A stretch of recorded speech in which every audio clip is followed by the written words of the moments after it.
दोस्तों आप सभी का बहुत बहुत स्वागत है हमारे चैनल में। इस वीडियो के अंदर अभी हम लोग लूसेंट सामान्य ज्ञान इससे रिलेटेड जो है इम्पोर्टेंट 40+ क्वेश्चन इस वीडियो में देखने वाले हैं, जो कि आपके आने वाले एग्जाम से railway, group D, SSC, UP police, लेखपाल और आने वाले सभी प्रतियोगिता परीक्षा के लिए काफ़ी इम्पोर्टेंट है। तो दोस्तों आप इस वीडियो को बहुत ध्यान से लास्ट तक देखिए। चैनल पर नया है तो चैनल को सब्सक्राइब कर बेल आइकन यानी जो घंटे का निशान है उसे ज़रूर से ऑन कर दें। और ये टोटल जो है 40+ क्वेश्चन है। आप इनमें से कितने क्वेश्चन सही कर पाते हैं अपना स्कोर कमेंट बॉक्स में ज़रूर बताएं। तो चलिए शुरू करते हैं। देखिए यहाँ पर हमारा पहला क्वेश्चन दिया गया है, निम्नलिखित में से कौन सा एक पौधों की वृद्धि मापने के लिए प्रयुक्त उपकरण है। तो पौधों की वृद्धि दर किसके द्वारा मापा जाता है? तो ये मापा जाता है क्रेस्कोग्राफ के द्वारा। आपको याद रखना है पौधों की वृद्धि दर किसके द्वारा मापा जाता है? क्रेस्कोग्राफ के द्वारा। करेक्ट आंसर ऑप्शन बी हो जाएगा। क्रेस्कोग्राफ की बात करें तो देखिए क्रेस्कोग्राफ का निर्माण जो है सबसे पहले किसने किया था? जेसी बोस ने। ठीक है, क्रेस्कोग्राफ का निर्माण सबसे पहले किसने किया था? जेसी बोस ने किया था। और ऑप्शन ए में जो बोलोमीटर दिया गया है, ऑप्शन ए में जो बोलोमीटर दिया गया है, तो इसका उपयोग जो है ऊष्मीय विकिरण को मापने के लिए किया जाता है। बोलोमीटर का उपयोग किस लिए किया जाता है? ऊष्मीय विकिरण को मापने के लिए। क्रोनोमीटर की बात करें तो इसका उपयोग जो है पानी के जहाज़ों में सही समय का पता लगाने के लिए क्रोनोमीटर का उपयोग किया जाता है। इकोकार्डियोग्राफ की बात करें तो इससे जो है दिल की प्रत्येक गतिविधि के बारे में पता चलता है। इकोकार्डियोग्राफ से दिल की प्रत्येक गतिविधि के बारे में जो है पता चलता है। क्वेश्चन नंबर 2 है, अपवर्तित प्रकाश के माध्यम की क्षमता को इसके संदर्भ में व्यक्त किया जाता है। अपवर्तित प्रकाश के माध्यम की क्षमता को जो है किस में व्यक्त किया जाता है? तो प्रकाशीय सघनता में। ठीक है, प्रकाशीय सघनता में व्यक्त किया जाता है। करेक्ट आंसर बी हो जाएगा। क्वेश्चन नंबर 3 है, लैक्टिक एसिड क्या है? लैक्टिक एसिड क्या है? तो करेक्ट आंसर ऑप्शन ए हो जाएगा। 3 कार्बन वाला अणु है। 3 कार्बन वाला अणु है लैक्टिक एसिड। इसके अलावा यहाँ पर हमने कुछ अम्ल, उनके स्रोत एवं रासायनिक सूत्र के नाम लिखे हैं। तो देखिए पहला दिया गया है साइट्रिक अम्ल। तो साइट्रिक अम्ल किससे प्राप्त होता है? इसके स्रोत क्या है? नींबू और संतरा। साइट्रिक अम्ल के सूत्र की बात करें तो C6H5O7 इसके सूत्र है।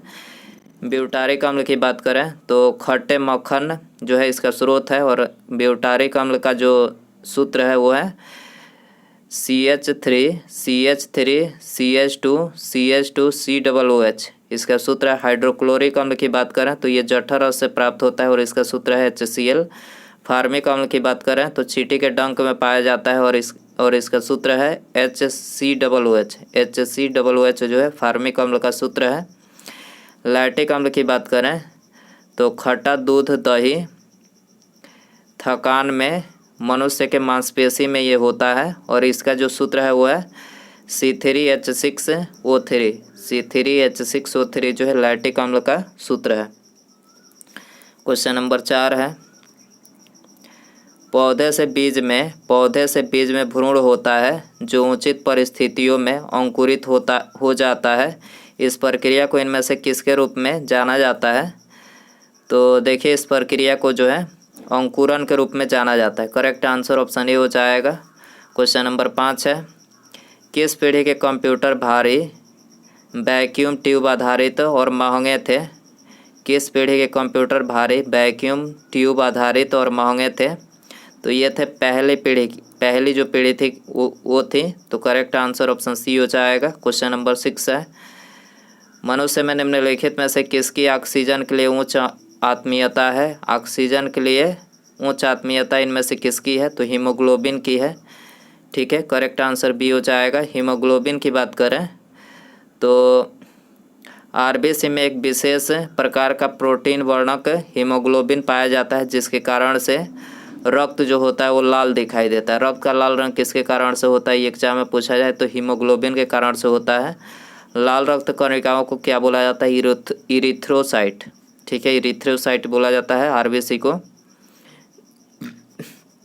इसके अलावा डब्ल्यूबीसी यानी श्वेत रक्त कण की बात करें तो इसको क्या बोला जाता है? ल्यूकोसाइट। और डब्ल्यूबीसी को क्या बोला जाता है? ल्यूकोसाइट। WBC की जीवन काल की बात करें, वाइट ब्लड सेल, इसका जीवन काल कितना होता है?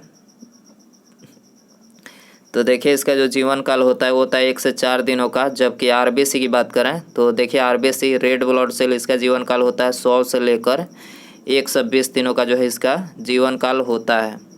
क्वेश्चन नंबर 7 है, गोलीय दर्पण की परावर्तक सतह का केंद्र बिंदु क्या कहलाता है? गोलीय दर्पण की परावर्तक सतह का केंद्र बिंदु क्या कहलाता है? तो ये ध्रुव यानी पोल कहलाता है। करेक्ट आंसर बी हो जाएगा। क्वेश्चन नंबर 8 है, पूंजी के नियमित मूल्य क्षय को समायोजित करने के क्रम में किए गए सकल निवेश के मूल्य को क्या कहा जाता है? पूंजी के नियमित मूल्य क्षय को समायोजित करने के क्रम में किए गए सकल निवेश के मूल्य को क्या कहा जाता है? तो देखिए इसको जो है मूल्य ह्रास कहा जाता है। करेक्ट आंसर ऑप्शन ए हो जाएगा। इसके अलावा अवमूल्यन की बात करें तो अवमूल्यन का जो मुख्य उद्देश्य है वो है व्यापार को बढ़ाना और आयात को कम करना। अवमूल्यन का मुख्य उद्देश्य क्या है? व्यापार को बढ़ाना और आयात को कम करना। भारत में अवमूल्यन पहली बार कब किया गया था? सितंबर 1949 में हुआ था। दूसरी बार अवमूल्यन जून 1966 में हुआ था। तीसरी बार जो अवमूल्यन हुआ था जुलाई 1991 में हुआ था। कुल स्थिर लागत कुल परिवर्तनीय लागत का योग कहलाता है। क्या कहलाता है? तो ये कहलाता है कुल कीमत। ठीक है, बी आंसर हो जाएगा। प्रसिद्ध लोकगीत कजरी कहाँ का लोकप्रिय है? प्रसिद्ध लोकगीत कजरी कहाँ का लोकप्रिय है?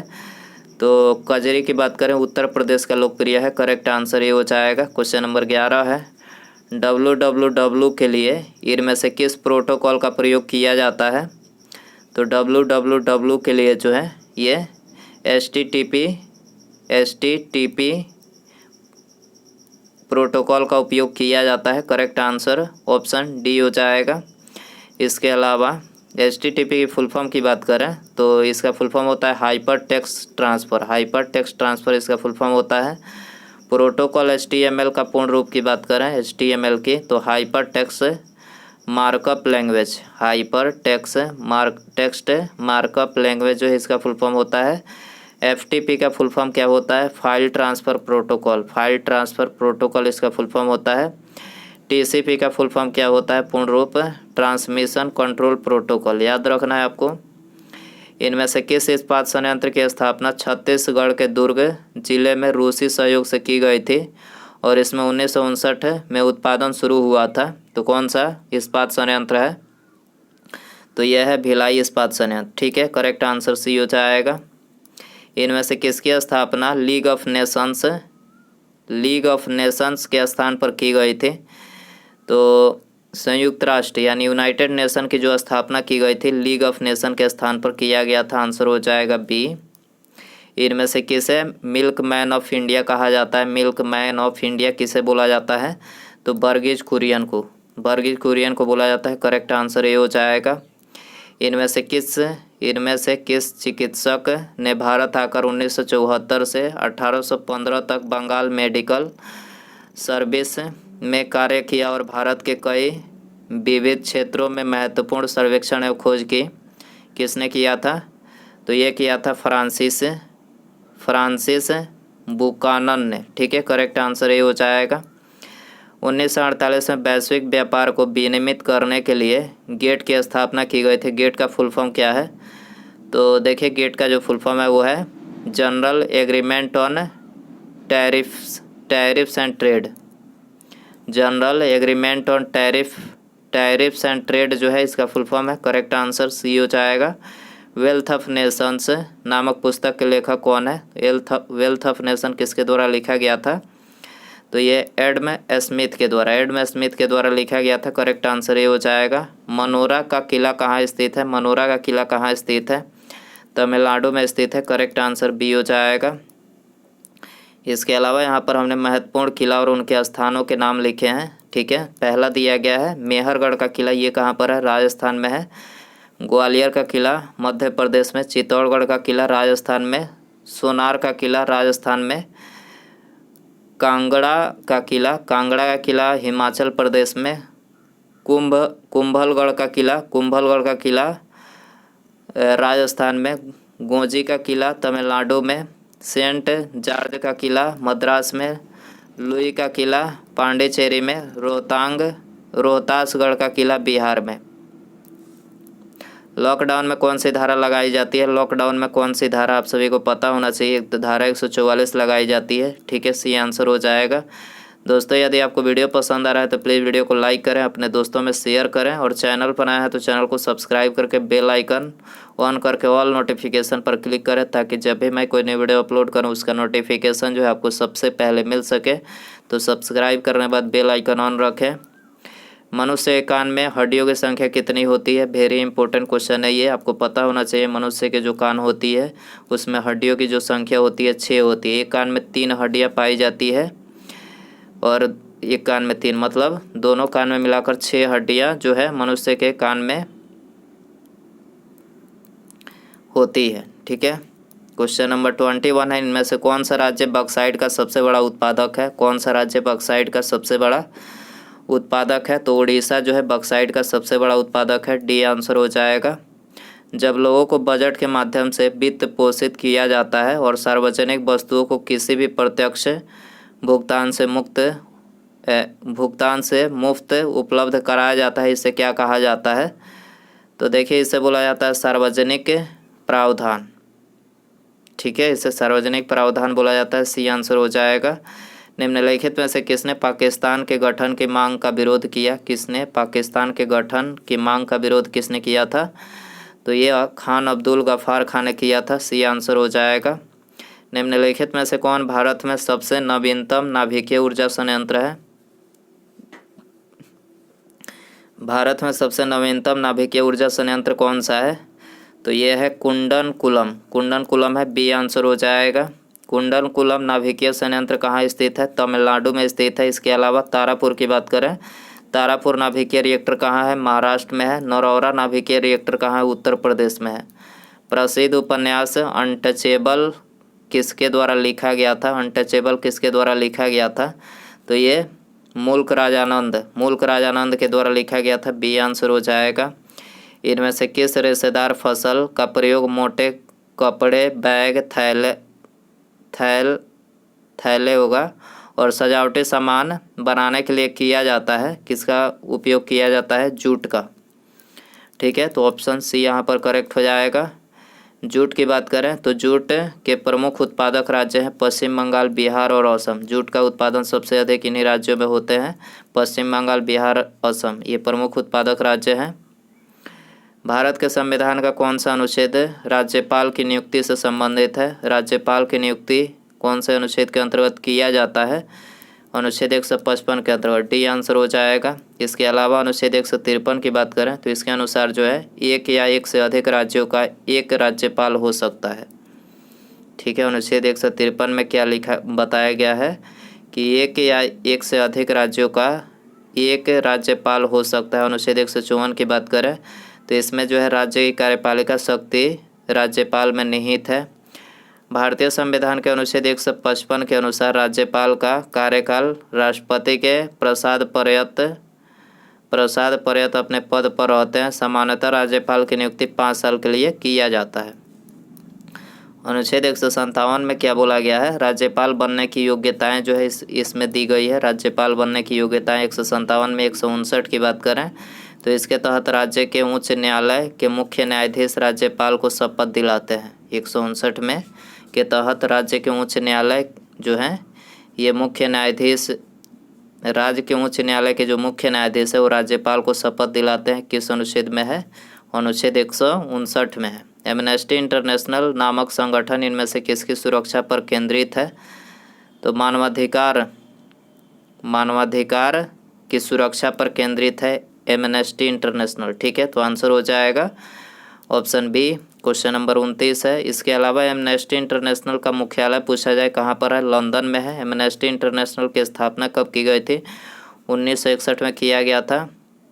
राष्ट्रमंडल खेल का मुख्यालय पूछा जाए तो लंदन में है। यूनिसेफ का मुख्यालय न्यूयॉर्क में है। कौन सा आंदोलन शांतिपूर्ण होने के लिए पर्याप्त नकारात्मक था लेकिन प्रभावी होने के लिए पर्याप्त सकारात्मक? कौन सा आंदोलन कौन सा आंदोलन है? तो ये है असहयोग आंदोलन। ठीक है, तो आंसर हो जाएगा सी।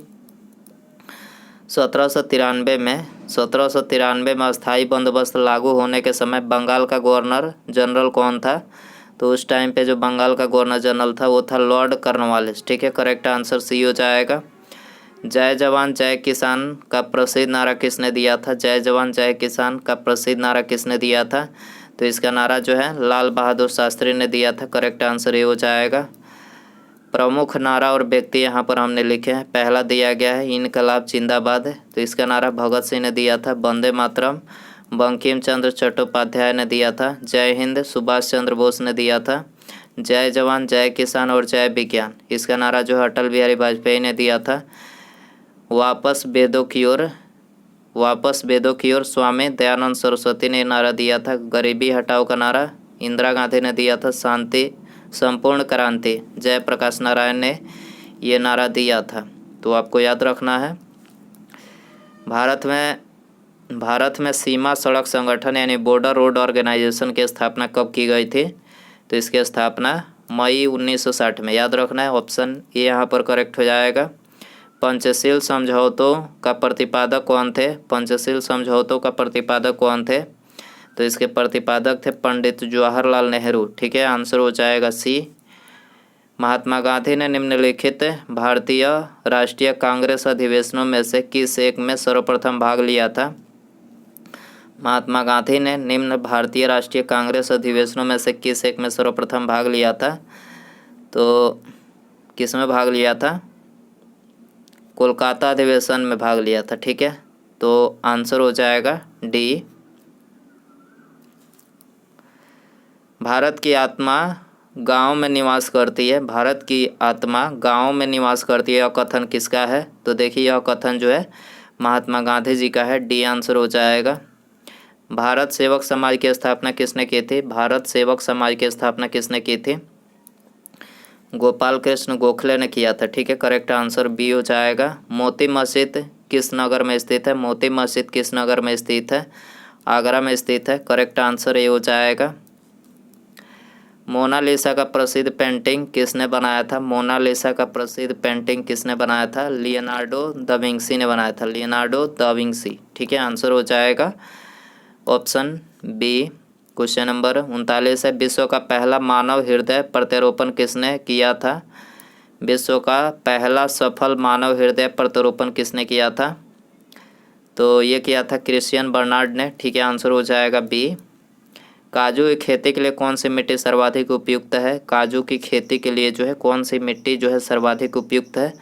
तो ये है लैटराइट मिट्टी। ठीक है, लैटराइट मिट्टी। आंसर हो जाएगा टी। पुराना बिहार का कितने प्रतिशत जमीन लेकर झारखंड राज्य का निर्माण हुआ था? पुराना बिहार का कितना प्रतिशत जमीन लेकर जो है झारखंड राज्य का निर्माण हुआ था? तो 46.84% जमीन लेकर झारखंड राज्य को बनाया गया था। तो ये आंसर हो जाएगा। किस घटना के बाद महात्मा गांधी जी ने असहयोग आंदोलन को अपनी हिमालय जैसी भूल बताई? किस घटना के बाद गांधी जी ने असहयोग आंदोलन को अपनी हिमालय जैसी भूल बताई?